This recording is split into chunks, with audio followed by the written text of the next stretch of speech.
Today I'll be discussing the production, marketing and consumption of Star Wars The Force Awakens and Pride. So I'll start off with production for Star Wars. Star Wars The Force Awakens is a high-budget film with a budget of $306 million, grossing. The film crossed the 18 million mark at the international box office in early January. There are a lot of factors that make this film a big budget blockbuster. Blockbusters first came popular in the 1980s and were on the rise. However, streaming services have led to the decrease in box office. Blockbusters. But the style of big blockbusters are still prevalent, especially in big-scale franchises, e.g. Star Wars. Casting played a big part in production. Seriously? In the past, Star Wars was criticised for its lack of diversity. This time around, they cast a lead black character and had the strong heroine be a woman. The new characters, like the old, were new-faced and not previously established celebrities. The music by John Williams was important in the production process. It needed to be just as iconic and impactful as the original. Each character had their own theme, and so do the new. The filming was important. They wanted to keep the same feel as the previous film. One of the things they did was, for the first day of shooting the film in the desert, this is also how they kicked off the first day of shooting in the original trilogy. Trodinov's theory of narrative development plays into the production of the films because not only does the film itself need a disruption, attempts to resolve, and then a new equilibrium, but it also has to play into the narrative of the main 9 films. Pride is a low-budget film. It has many production companies, unlike Disney.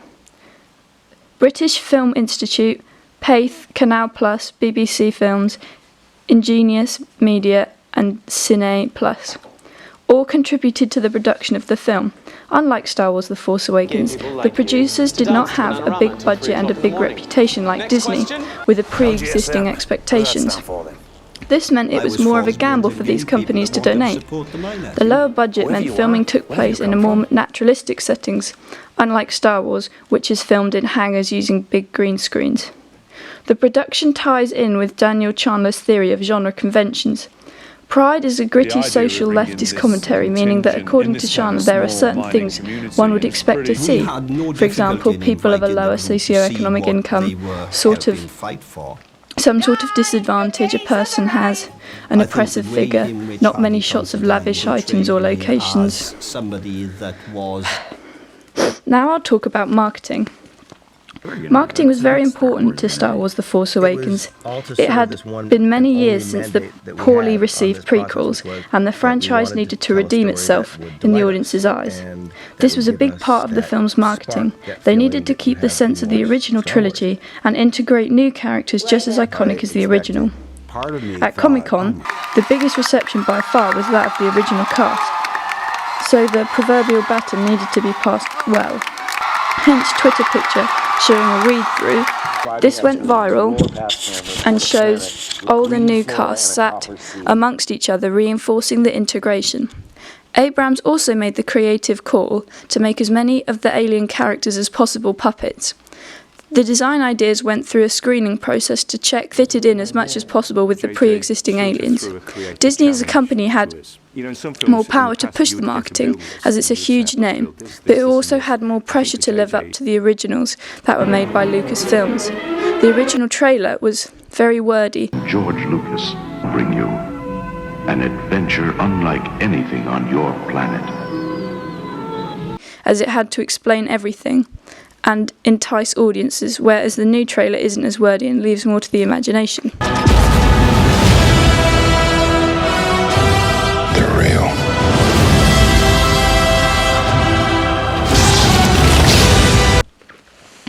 The marketing behind Pride was fairly minimal, as it was not intended to be a big box office hit. It was more for education and information.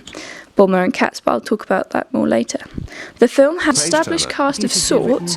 However, in Star Wars The Force Awakens, despite the new characters, there already was a pre-existing established cast, and it's famous worldwide. Pride had established British actors such as Bill Nye, who audiences can trust, suggesting the film will not be completely pants. his name would have been advertised larger on posters. Stuart Hall reception theory ties in with the marketing of Pride, as Hall suggests that there are three main readings of a film.